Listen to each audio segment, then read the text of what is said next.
नमस्कार मित्रों, स्वागत है आपका अपने YouTube channel path finder institute Kanpur में और आप पढ़ रहे हैं मैथमेटिक्स विद योगेश राजपूत। आइए शुरू करते हैं आज की क्लास। किंतु क्लास शुरू करने से पहले एक बार प्रेम से बोलेंगे गणित माता की जय। देखिए, इसके पहले वाली कक्षाओं में हम लोगों ने मैट्रिसेस के विषय में जाना, मैट्रिसेस के टाइप्स के विषय में जाना और ऑपरेशन ऑन मैट्रिसेस पढ़ा कि कब एडिशन हो सकता है, कब सब्ट्रैक्शन हो सकता है और मल्टीप्लिकेशन की क्या कंडीशन हो सकती है, डिवीजन अलाउड होता है या नहीं होता है, ईटीसी। ये सारी बातें हम लोगों ने पहली वाली क्लासेस में पढ़ ली हैं। आज की क्लास में हम लोग डील करने वाले हैं विद सब मैट्रिसेस कि सब मैट्रिक्स क्या होती हैं। तो क्या है सब मैट्रिसेस? सब मैट्रिसेस का मतलब है अगर कोई मैट्रिक्स दी गई है और उस मैट्रिक्स के कुछ रो या कुछ कॉलम या दोनों डिलीट कर दिया जाए, हटा दिया जाए, फिर जो मैट्रिक्स बनती है उसे क्या बोला जाता है? सब मैट्रिक्स कहा जाता है। मैंने क्या कहा भाई, अगर किसी मैट्रिक्स से अगर कुछ रो या कुछ कॉलम या दोनों हटा दिए जाएं, डिलीट कर दिए जाएं, फिर जो मैट्रिक्स बनेगी उस मैट्रिक्स को क्या कहा जाएगा? सब मैट्रिक्स कहा जाएगा। मैंने क्या कहा? ए matrix obtained by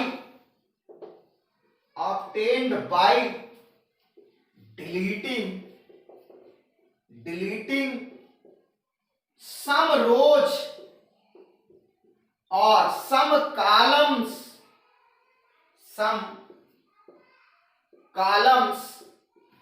are both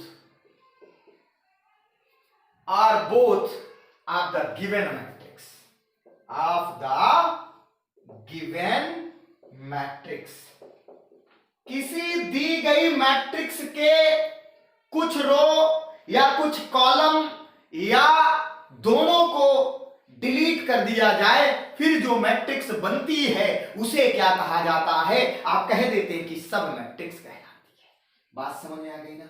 clear? ऐसी मैट्रिसेस, जैसे मैंने एक एग्जांपल लिया, फॉर एग्जांपल मैंने कहा एक मैट्रिक्स दी गई ऐसे करके A B C D E F। अब ये मैट्रिक्स ऐसे करके दी गई है और ले लेते हैं GHI। ये 3x3 ऑर्डर की कोई मैट्रिक्स आपको दी गई है। मैंने कहा भाई एक सब मैट्रिक्स बनानी है जिसमें पहले रो और पहले कॉलम को हटाना है। हमने क्या कहा? एक आपको मैट्रिक्स बनानी है जिसमें जो पहला रो है और जो पहला कॉलम है वो दी गई मैट्रिक्स का हटाना है। तो देखिए आपके पास एक नई मैट्रिक्स बन जाएगी A1 और क्या बनेगी वो? EFHI। जब ये दोनों डिलीट हो जाएंगे, ये पहला रो और ये पहला कॉलम हट जाएगा, तो जाहिर सी बात है आपके पास ये वाले एलिमेंट बच जाएंगे और इनके माध्यम से एक मैट्रिक्स बनेगी जिसे हम क्या कहते हैं? सब मैट्रिक्स। ये सब मैट्रिक्स है किसकी? ए की सब मैट्रिक्स है। इसीलिए आपने कहा कि अगर दी गई मैट्रिक्स के कुछ रो या कुछ कॉलम या दोनों को आप क्या कर दें? हटा दें, फिर जो मैट्रिक्स बनेगी उसे क्या कहा जाएगा? सब मैट्रिक्स कहलाएगी। मैंने कहा भैया एक एग्जांपल ले लिया और ये कह दिया कि एक सब मैट्रिक्स बनाओ जिसमें हम इस मैट्रिक्स का पहला कॉलम और पहला रो क्या कर रहे हैं? हटा रहे हैं। तो क्या बनता है? आपने कह दिया सर जी A1 बन गई। तो ये A1 इस मैट्रिक्स की क्या कहलाएगी? सब मैट्रिक्स कहलाएगी। कोई जरूरी नहीं है कि आप रो ही हटाएं या कॉलम हटाएं, जैसा बोला जाए वैसा करें। मैंने कहा अगर इसकी एक और सब मैट्रिक्स बनाई जाए और वो ऐसे बनाई जाए, कैसे? मैंने कहा केवल पहला कॉलम हटा दो। अब पहला कॉलम हटाइए तो क्या बच जाएगा भाई? BEH और ये क्या हो जाएगा? CFI। ये भी क्या है? ये भी इसकी क्या है? सब मैट्रिक्स है। बात समझ में आ गई ना? तो मुझे लगता है कि आप समझ पा रहे हैं कि सब मैट्रिक्स क्या होती है। कुछ नहीं है, किसी दी गई मैट्रिक्स से क्या किया जाए, कुछ रो या कुछ कॉलम या दोनों क्या कर दिए जाएं, हटा दिए जाएं, फिर जो बचती है वो क्या कहलाती है, सब मैट्रिक्स कहलाती है। अब देखिए, जब आप सब मैट्रिक्स समझ जाते हैं तो नेक्स्ट आता है स्क्वायर सब मैट्रिसेस। अब देखिए, स्क्वायर सब मैट्रिसेस क्या है ये भी जानना जरूरी है। स्क्वायर सब मैट्रिसेस, स्क्वायर सब मैट्रिसेस। अभी देखिए, स्क्वायर सब मैट्रिसेस क्या है। देखिए, अगर दी गई मैट्रिक्स स्क्वायर ऑर्डर की है और उस मैट्रिक्स के जितने रो डिलीट कर रहे हो उतने ही कॉलम डिलीट करते हो, तो मिलने वाली जो सब मैट्रिक्स होगी वो भी क्या होगी, स्क्वायर ऑर्डर की होगी। इसीलिए उसका नाम क्या रखा गया, बोलो, स्क्वायर सब मैट्रिसेस। अभी हमने कहा भैया, हमने क्या बताया कि अगर दी गई मैट्रिक्स स्क्वायर ऑर्डर की है और उस मैट्रिक्स के जितने रो हटा रहे हो अगर उतने ही कॉलम हटाते हो तो प्राप्त होने वाली सब मैट्रिक्स स्क्वायर सब मैट्रिक्स कहलाती है। क्या कहा भाई, बोलो, ए matrix obtained by a square matrix, वो भी कैसे, by deleting, क्या लिख लेंगे, by deleting सेम रोज मतलब जितने रो हटा रहे, सेम रोज एंड कॉलम्स, जितने आप रो हटा रहे हैं उतने ही क्या कर रहे हैं, कॉलम हटा रहे हैं, तो जो मैट्रिक्स बन रही है उसे क्या कहते हैं, स्क्वायर सब मैट्रिसेस। क्लियर, बोलो क्या कहलाएंगी, स्क्वायर सब मैट्रिसेस कहलाएंगी। जैसे मैंने एक एग्जांपल ले, फॉर एग्जांपल ए बराबर, मैंने कोई मैट्रिक्स ले ली, A B C D E F G H I, यही मैंने ले ली, और ये देखिए 3x3 ऑर्डर की है। मैंने कहा इसका एक रो और एक कॉलम हटा दीजिएगा। मैंने कहा भाई ये वाला रो हटा दो और ये वाला कॉलम हटा दो, पहला रो हटाओ और दूसरा कॉलम हटा दो। सेम रोज एंड कॉलम्स मतलब जितने रो हटा रहे हो उतने ही कॉलम हटे, तो रो कितने हटा रहे हो, एक, तो कॉलम भी कितने हटेंगे, एक। अब देखो क्या बच रही है, क्या बच रही है, बोलो बेटा, आपको A1 मिल रहा है, क्या, D, G और F, I। अब आप देख रहे हो ये जो मैट्रिक्स मिल रही है ये भी क्या है, स्क्वायर ऑर्डर की है और सब मैट्रिक्स है, किसकी, ए की, इसीलिए इसे क्या कहा जाएगा, स्क्वायर सब मैट्रिक्स ऑफ ए। और ये कितने ऑर्डर की है, 2x2 की।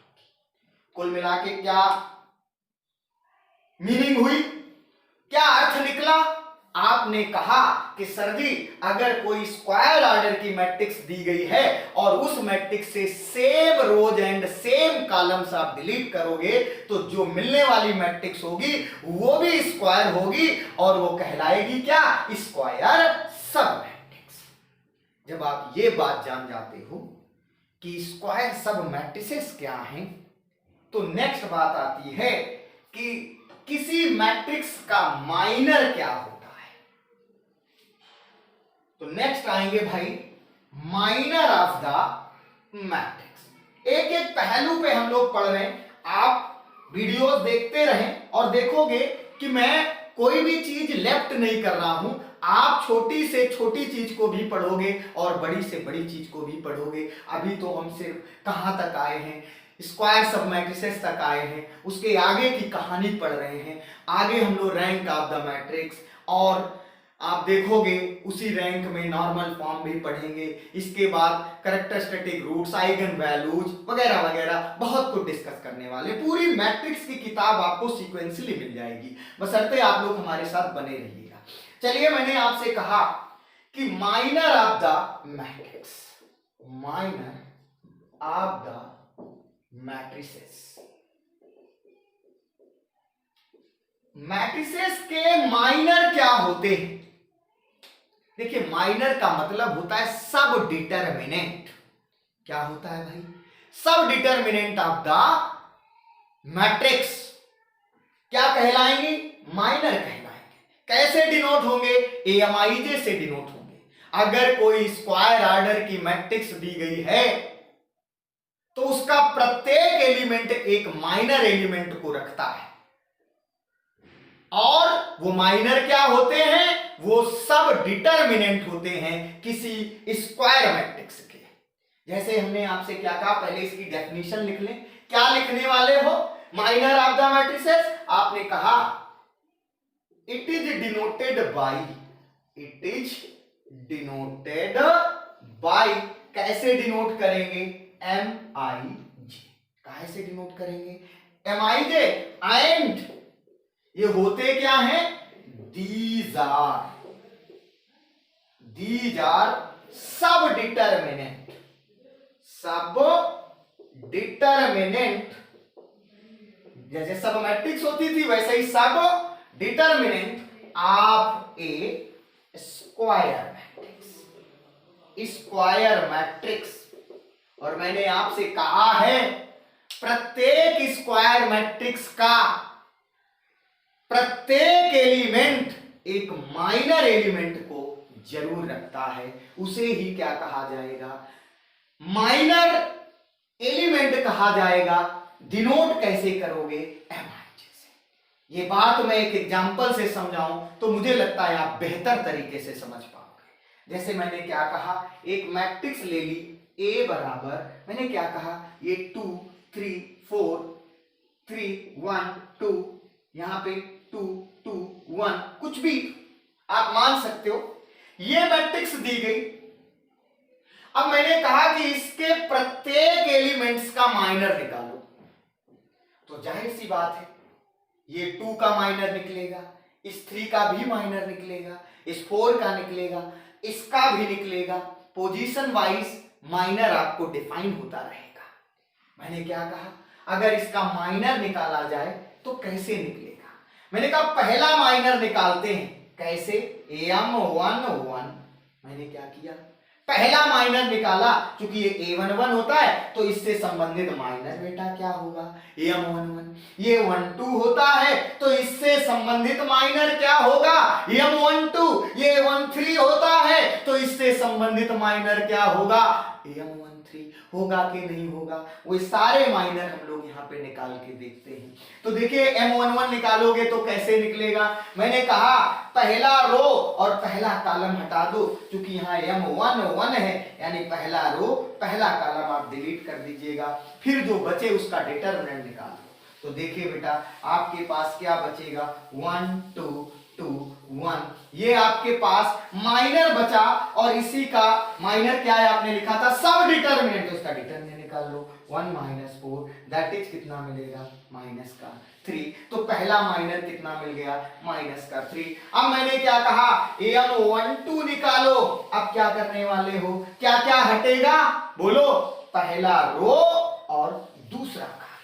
तो पहला रो और दूसरा कॉलम बेटा हटाओ, उसका डिटरमिनेंट निकालो। ये पहला रो रहा, ये दूसरा कॉलम, जो बची वैल्यू उसको लिखो फट से।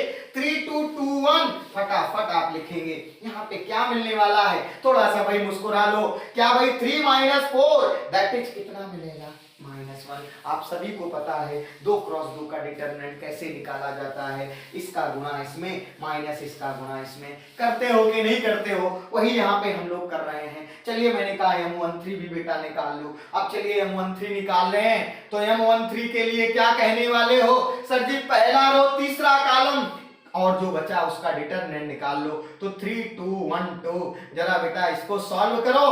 तो 6 - 2 कितना मिलने वाला है? 4 मिलने वाला है। बात यहीं से खत्म नहीं हो जाएगी। आप बोलेंगे सर जी M21 भी निकाल लो। तो M21 में क्या होगा? अब की बोले दूसरा रो पहला कॉलम, दूसरा रो पहला कॉलम। हटा दीजिएगा और देखिए क्या बचता है। आप दूसरा रो पहला कॉलम हटा रहे हैं तो 3 2 4 1, यहाँ पे 3 2 4 1, इसको कैलकुलेट करो तो ये क्या मिल जाएगा 3 माइनस 8 दैट इज माइनस।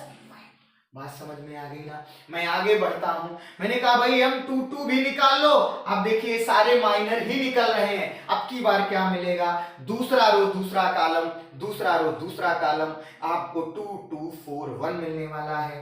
2 2 4 1 क्या मिलेगा 2 माइनस 8 दैट इज माइनस का 6, ये मिल जाएगा। मिलेगा या नहीं मिलेगा, आप लोग हमारी बात समझ पा रहे हो ऐसा मुझे विश्वास है। चलिए मैंने कहा भाई M23 भी निकाल लो।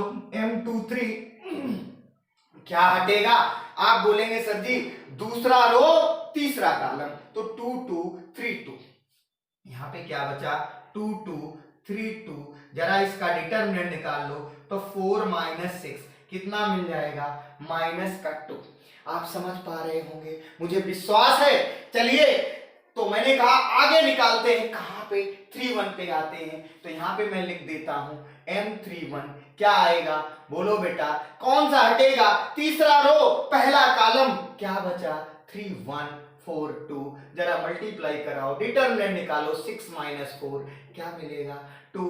अभी क्या निकालना है 3 2, तो अभी देखिए कैसे निकलेगा, बोलो तीसरा रो और दूसरा कॉलम, तीसरा रो दूसरा कॉलम, चूंकि यहाँ 3 2 लिखा है तो तीसरा रो दूसरा कॉलम 2 3 4 2, यहाँ पे लिख सकते हो 2 3 4 2, कितना मिलने वाला है बोलो, आपके पास 4 माइनस 12 दैट इज माइनस 8 मिलने वाला है। मैंने कहा भाई M33 निकाल लो, क्या आ जाएगा M33 तीसरा रो तीसरा कॉलम 2 3 और 3 1, कितना मिलेगा 2 माइनस 9 दैट इज माइनस 7। अब कोई बचा, आप बोलेंगे सर जी कोई एलिमेंट नहीं बचा जिसका हमने माइनर ना निकाला हो, तो आप यहां पे देख पा रहे हो कि एक स्क्वायर मैट्रिक्स दी गई और उस स्क्वायर मैट्रिक्स के प्रत्येक एलिमेंट्स के माइनर्स को आप लोगों ने डिफाइन कर दिया। तो मैंने कहा भाई माइनर क्या है, अब तो डिफाइन कर सकते हो, क्या कहोगे कि minor are the sub determinant, minors are the sub determinant of a square matrix. क्यों भाई, यही तो कहोगे।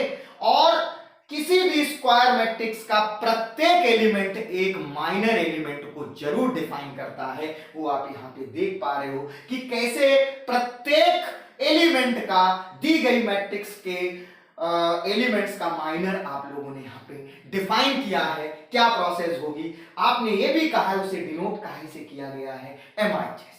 चलिए जब ये बात आपको समझ में आ जाती है, मैं कह देता हूं कि भाई इसका स्क्रीनशॉट ले लो या फिर आप क्या कर लीजिएगा, इसे भाई नोट कर लीजिएगा। चलिए जब ये बात आप समझ जाते हैं कि माइनर की बात आपको क्लियर हो जाती है, तो नेक्स्ट हम लोग आते हैं इसी स्क्वायर मैट्रिक्स के एक और इंपॉर्टेंट एलिमेंट की ओर बढ़ जाते हैं कि वो क्या होता है। आपने पढ़ा है, आप जानते भी हैं। चलिए तो अगला एलिमेंट था या अगली जो हेडिंग आने वाली है वो है cofactor element of the matrix. किसी मैट्रिक्स का कोफैक्टर एलिमेंट क्या होता है, क्लियर। तो आगे हेडिंग डाल लो, cofactor element, cofactor element of the matrix, of the matrix. किसी मैट्रिक्स का कोफैक्टर एलिमेंट क्या होता है। जैसे मैंने आपसे कहा कि किसी भी स्क्वायर मैट्रिक्स का प्रत्येक एलिमेंट एक माइनर एलिमेंट को डिफाइन करता है। सिमिलरली प्रत्येक स्क्वायर मैट्रिक्स का प्रत्येक एलिमेंट एक कोफैक्टर एलिमेंट को भी डिफाइन करता है। तो माइनर और कोफैक्टर में अंतर क्या है, क्लियर। तो देखते हैं मैंने क्या कहा कि जो कोफैक्टर है इसको आप लिख सकते हो, इट इज डिनोटेड बाय, ऐसे करके जल्दी जल्दी होले होले, कैसे, CIJ। काहे से डिनोट करते हो, CIJ से। और इसको डिफाइन कैसे किया गया, एंड डिफाइंड एज, कैसे डिफाइंड किया गया? बोले sir ji C I J equals to -1 time I plus J और इनटू एम आई जे। आप यहां पे देख पा रहे हो, क्या देख पा रहे हो कि डेफिनेशन क्या दी गई कोफैक्टर एलिमेंट की? बोले सी आई जे बराबर -1 to the whole power I plus J into M I J, अर्थात माइनर का नेगेटिव और पॉजिटिव ही क्या है, कोफैक्टर है। अब नेगेटिव पॉजिटिव कहां से मिलेगा, ये पोजीशन पे डिपेंड करेगा। यहां पे देखिए -1 पावर आई प्लस जे है। अब इसका सम अगर ऑड मिलेगा तो ये वैल्यू क्या हो जाएगी, माइनस की हो जाएगी। और अगर बेटा इसका सम क्या मिलेगा, इवन मिलेगा, तो ये वैल्यू कैसी हो जाएगी, पॉजिटिव। यहां पे क्या थी, नेगेटिव। जाहिर सी बात है आप कह सकते हो कि माइनर का पॉजिटिव नेगेटिव ही क्या कहलाता है, बोलो, कोफैक्टर एलिमेंट कहलाता है। अब ये पॉजिटिव कब होगा, नेगेटिव कब होगा, आप कह सकते हो कि ये डिपेंड करेगा किसके ऊपर, आई और जे के ऊपर, यानी उसकी पोजीशन के ऊपर, कि वो एलिमेंट किस रो या किस कॉलम में है, इसके ऊपर डिपेंड करता है। कौन, बोलो, कोफैक्टर एलिमेंट। तो जाहिर सी बात है, आइए मैंने कहा एक एग्जांपल से इस बात को समझते हैं। चलिए तो लेते हैं एक बेहतरीन एग्जांपल आज की क्लास का। आप पढ़ रहे हो क्या, cofactor element of the matrix. चलिए मैंने एक एग्जांपल लिया ऐसे करके, a इज इक्वल्स टू, मैंने एक ऐसे करके एग्जांपल लिया, कुछ भी ले लें, 1 2 1 3 2 1 1 3 4, ऐसे करके एक एग्जांपल मैंने ले लिया। एक मैट्रिक्स दी गई है और स्क्वायर ऑर्डर की है, ये 3x3 की मैट्रिक्स है। मैंने कहा भाई क्या करना है, इसके प्रत्येक एलिमेंट का एक कोफैक्टर एलिमेंट निकालना है, क्योंकि आपने पढ़ा है कि किसी भी स्क्वायर मैट्रिक्स का प्रत्येक एलिमेंट एक कोफैक्टर एलिमेंट को डिफाइन करता है। क्लियर? अब देखिए आपने क्या पढ़ा था कि सी आई जे बराबर -1 to power I plus J into M I J. Clear? एक बात ध्यान रखो, मैं पोजीशन के हिसाब से यहां पे ऑटोमेटिक प्लस माइनस लिख लूंगा। क्या कि अगर ये इवन पोजीशन पे है तो आप प्लस लगाएंगे, और अगर ऑड पोजीशन पे है तो माइनस लगाएंगे, क्योंकि आप जानते हैं कि अगर ऑड पोजीशन पे होगा तो -1 की पावर ऑड मिलेगा, जो वैल्यू आपको नेगेटिव देगा, और अगर इवन पोजीशन पे है यानी इनका सम इवन आ रहा है तो -1 की पावर इवन मिलेगा, वैल्यू पॉजिटिव मिलेगी। चलिए मैं निकालता हूं इसको। तो कैसे निकालोगे, C11 देखो 1 1 2, सम कितना हो रहा है, इवन, तो यहाँ पे आप प्लस लगा लेंगे। क्यों? क्योंकि हमारे पास पोजीशन का सम क्या हो रहा है, इवन हो रहा है। अब देखिए क्या मिलेगा, बोले सर जी एम आई जे यानी C11 है तो ये M11, कैसे? मैंने कहा C11 है तो पहला रो और पहला कॉलम हटा दो, क्या मिलेगा, 2 3 1 4, तो क्या आ गया बेटा, बोलो 8 - 3 दैट इज 5। क्लियर? मैंने क्या कहा भाई, दूसरा निकालो C12, अब की 2 1 3 देखिए क्या आएगा, ऑड आएगा, तो जाहिर सी बात नेगेटिव मिलेगा। कौन कौन हटेगा, पहला रो दूसरा कॉलम, पहला रो दूसरा कॉलम, तो बचेगा क्या, 3 1 1 4। यहाँ पे इत्मीनान के साथ मुस्कुराते हुए हंसते हुए और लिख लीजिएगा क्या भाई, माइनस, यहाँ पे क्या आएगा 12 -1, वैल्यू कितनी आ जाएगी, माइनस का 11। मैंने आपसे क्या कहा भाई, बोलो, मैंने कहा भाई अब आप क्या निकाल लो, C13, ये देखिए 3 1 4 तो पॉजिटिव मिलेगा, इसलिए मैंने प्लस लगा दिया। और अब क्या कहने वाला हूं, मैंने क्या कहा कि भाई आप पहली रो और तीसरी कॉलम हटा दो, कितना मिलेगा, 3 1 और 2 3 मिलेगा ना, बोलो कितना आएगा, 9 - 2 दैट इज 7 आ जाएगा। अभी मैंने क्या कहा, C21 निकाल लो बेटा, 2 1 3 नेगेटिव मिलेगा। आप क्या कहने वाले हो, दूसरा रो पहला कॉलम, 2 3 1 4, देखिए क्या मिलेगा भाई, 2 3 1 4। क्लियर? बोलिए आपके पास क्या मिल रहा है, यहां पे कहा गया 2 1, तो दूसरा रो और पहला कॉलम 2 3 1 4, तो अभी आपके पास क्या मिलेगा, बोलो बेटा, ये -8 -3 दैट इज क्या मिलेगा, -5। अभी आपके पास, अब आप समझदार हो, ऐसे ही निकालना है। मैंने इधर लिखा क्या भाई, C22, क्या इवन मिलेगा तो पॉजिटिव लगेगा। अब क्या करने वाले हो, दूसरा रो दूसरा कॉलम 1 1 1 4 लिख लो, 1 1 1 4, यहां पे क्या आ जाएगा बेटा, 4 -1 दैट इज 3। अब C23 निकाल लो, ऑड पोजीशन माइनस आ जाएगा। आप बोलेंगे सर जी दूसरा रो तीसरा कॉलम 1 1 2 3 1 1 2 3, जल्दी से आप लिख लेंगे, -3 -2 क्या मिल जाएगा, बोलो बेटा, -1। अभी मैंने कहा बात खत्म नहीं हुई, अभी एक रो आपकी बाकी है, तो C31 निकाल लो और ये इवन पोजीशन प्लस मिलेगा, क्या क्या हटेगा, तीसरा रो पहला कॉलम 2 2 1 1, तो यहाँ पे 2 2 1 1 आएगा, ये 2 -2 दैट इज 0 आ जाएगा। C32 निकालो, ये माइनस हो जाएगा, तीसरा रो दूसरा कॉलम 1 3 1 1, यहाँ पे 1 3 1 1 कितना मिलेगा, -1 -3, यहाँ पे ये माइनस का 2 माइनस प्लस का 2 मिल जाएगा, फिर कितना मिल जाएगा, C33, यहाँ पे वैल्यू कितनी आ जाएगी, पॉजिटिव आ जाएगी, तो यहाँ प्लस लग जाएगा। तीसरा रो तीसरा कॉलम 1 3 2 2 कितना मिल गया बेटा, बोलो, यहाँ पे आ जाएगा 2 और माइनस का 6, यहाँ पे कितना मिल गया, बोलो बेटा, -4। क्लियर। तो अब आप देख पा रहे हो कि मैंने प्रत्येक एलिमेंट का क्या निकाल लिया है, कोफैक्टर एलिमेंट निकाल लिया है। यानी अब आप कह सकते हो कि हमने सर किसी भी मैट्रिक्स जो कि स्क्वायर ऑर्डर की है उसमें दो प्रकार के एलिमेंट पढ़े, एक माइनर और एक कोफैक्टर। अब देखिए, जब किसी मैट्रिक्स के सारे कोफैक्टर एलिमेंट आप निकाल लोगे तो उन कोफैक्टर एलिमेंट्स के द्वारा एक मैट्रिक्स बनाई जा सकती है। आपने क्या कहा, आपने C11 निकाला, C12 निकाला, C13 निकाला एंड सो ऑन, C33 तक निकाल लिया, तो इन एलिमेंटों के माध्यम से क्या किया जा सकता है, एक मैट्रिक्स बनाया जा सकता है, और जिसका नाम क्या दिया गया, cofactor matrix.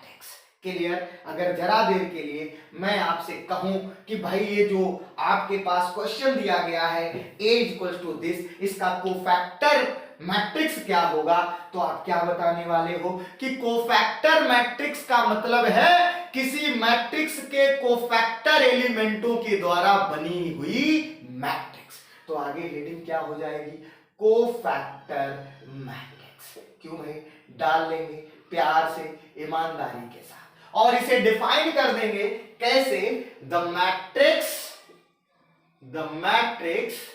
Obtained by cofactor elements of the matrix. क्यों भाई, क्यों ऐसा कह सकते हो, ये आपकी डेफिनेशन हो गई किसकी, बोलो, आपने कहा कोफैक्टर मैट्रिक्स की।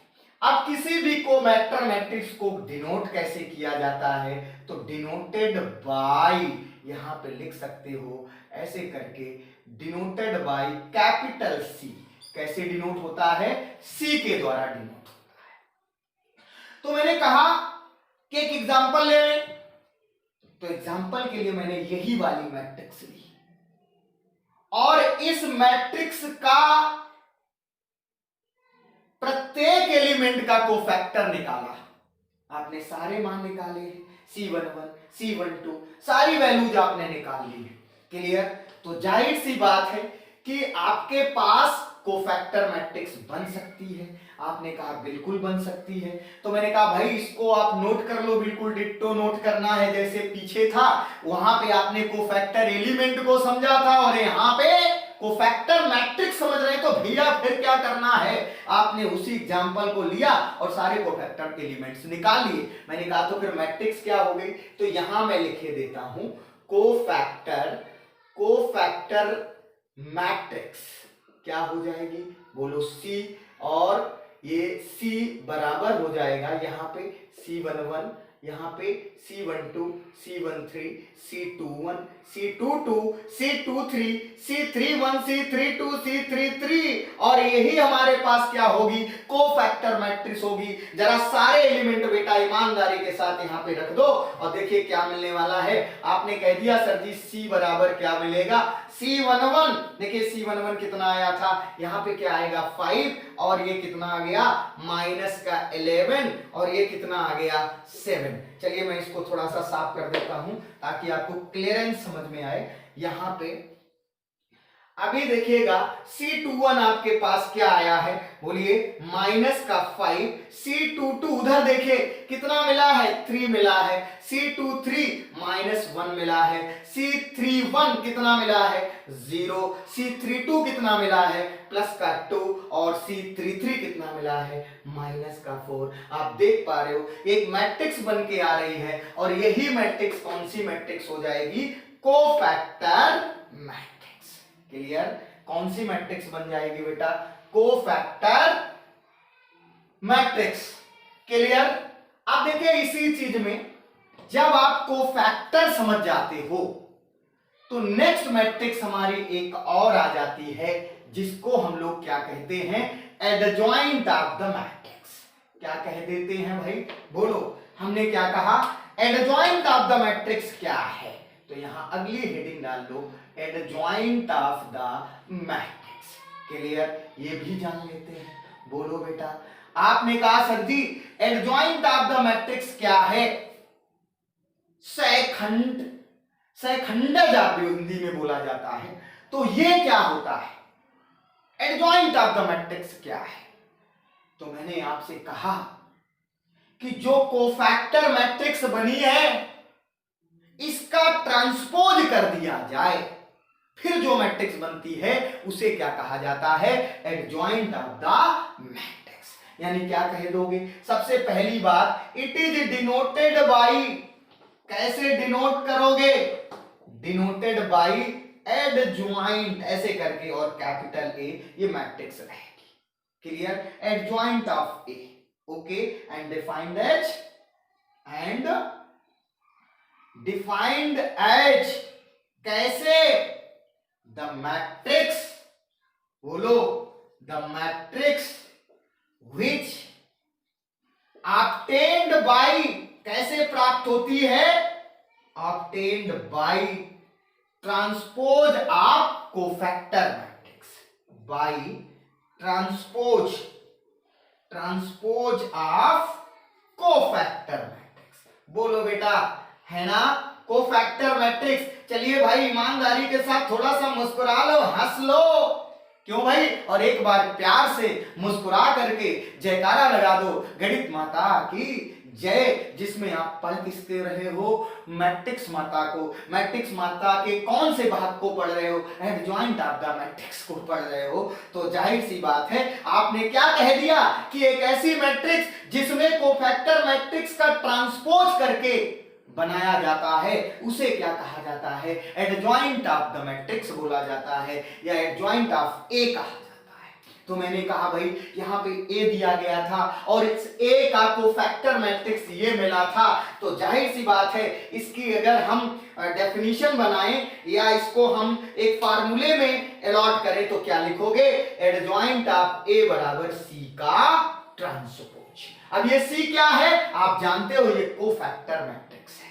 क्लियर, यानी अगर आपके पास एक एग्जांपल लूं तो देखिए यही मैं एग्जांपल लेके चल रहा हूं, ये ए दिया गया, अब इसका कोफैक्टर मैट्रिक्स ये आ गया, तो इसका जाहिर सी बात है एडजॉइंट क्या आ जाएगा, एडजॉइंट ऑफ ए, इसका ट्रांसपोज करो। ट्रांसपोज में आपने पढ़ा था क्या करते थे, रो को कॉलम और कॉलम को रो में इंटरचेंज करते थे। तो चलिए होगा 5 - 5 0 -11 और 3 2 और 7 -1 -4। क्लियर, ये होता है एडजॉइंट ऑफ द मैट्रिक्स। बात समझ में आ गई होगी, नहीं समझ में आई होगी तो चलिए हम लोगों ने आज की क्लास में क्या क्या पढ़ लिया, एक बार हम लोग इसको फटाफट क्या कर लेते हैं, रिवाइज कर लेते हैं। आपने सीखा कि सब मैट्रिक्स क्या थी, आपने कहा स्क्वायर सब मैट्रिसेस क्या थी, फिर कहा माइनर क्या था, फिर कहा भाई माइनर के बाद कोफैक्टर एलिमेंट पढ़ा, फिर कहा कोफैक्टर एलिमेंट के बाद कौन सी मैट्रिक्स आई, एडजॉइंट ऑफ द मैट्रिक्स आई, क्या होती थी। आपने कह दिया कोफैक्टर मैट्रिक्स के कोफैक्टर एलिमेंट के द्वारा बनी गई मैट्रिक्स कोफैक्टर मैट्रिक्स कहलाई, और अगर उसका ट्रांसपोज कर दिया जाए तो क्या बन जाता है, एडजॉइंट बन जाता है। तो आप लोगों ने आज की इस क्लास में इतना एंजॉय किया, मिलते हैं इसके अगली वाली क्लास में जो कि एक महत्वपूर्ण क्लास होगी। तब तक के लिए नमस्कार, बाय बाय, राधे राधे, राम राम।